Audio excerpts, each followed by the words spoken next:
Europe is bracing for a scorching weekend. Temperatures in several southern and central European countries are forecast to top 40 degrees Celsius.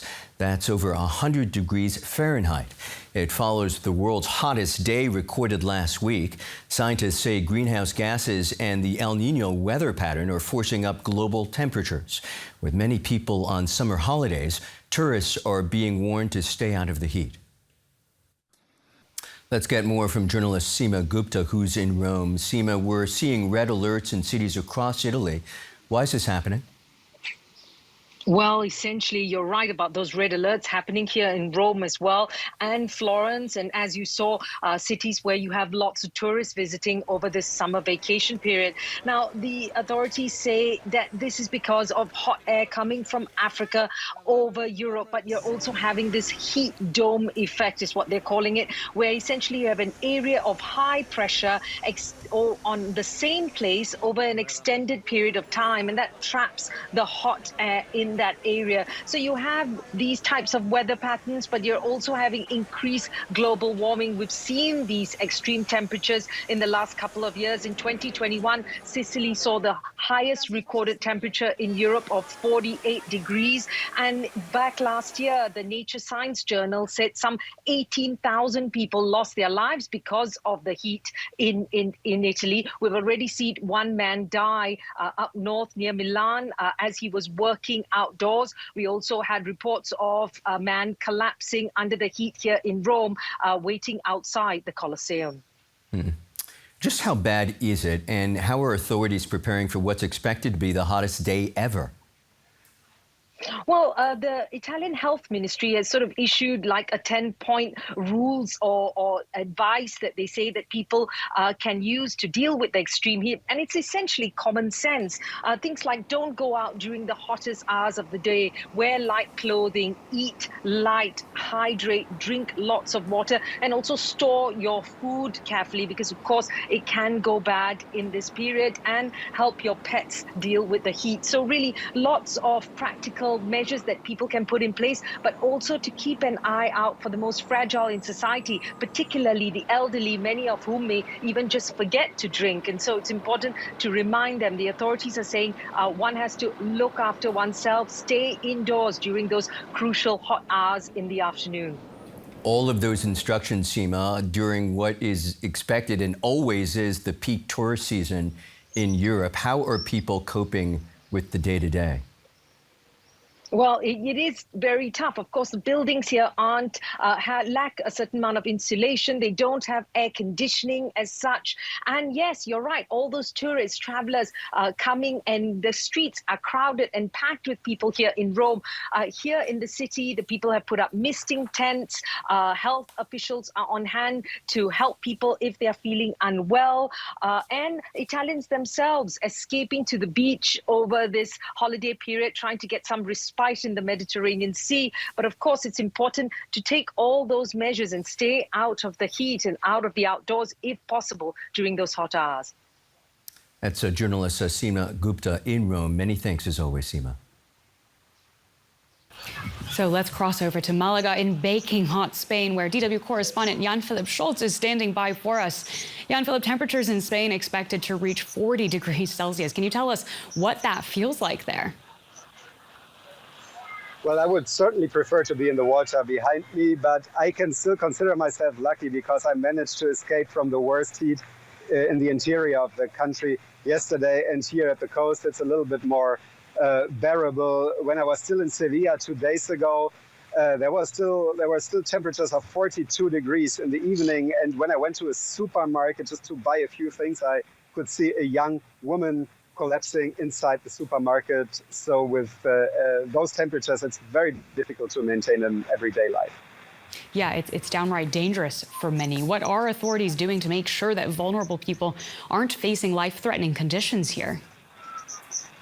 Certainly not enough. There are thousands of heat-related deaths in Spain every year. The government passed a new law trying to protect people that have to work outside in the heat.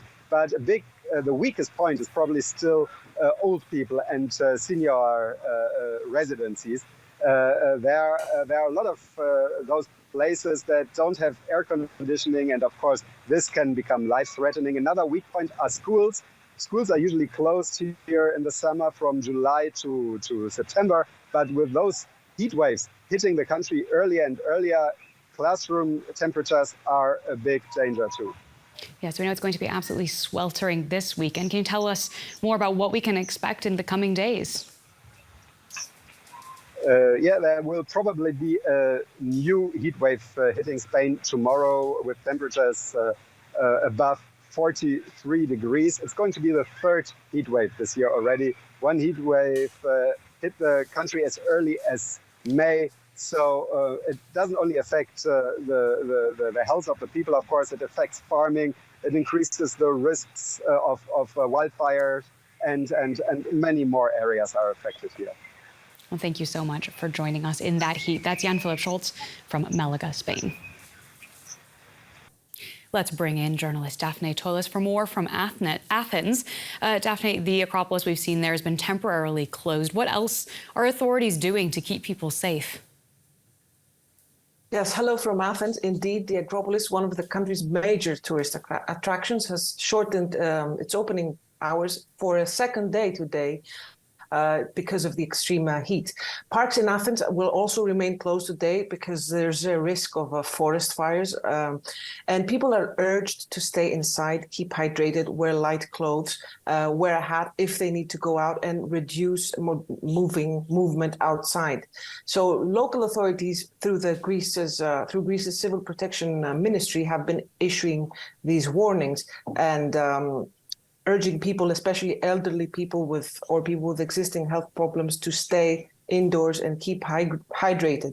There's also some designated areas across the capital of Greece with air-conditioned rooms where those that don't have access to an air condition can go to a local place near their neighborhood and sit there for as many hours as they need until the temperatures drop and they can return home later at night.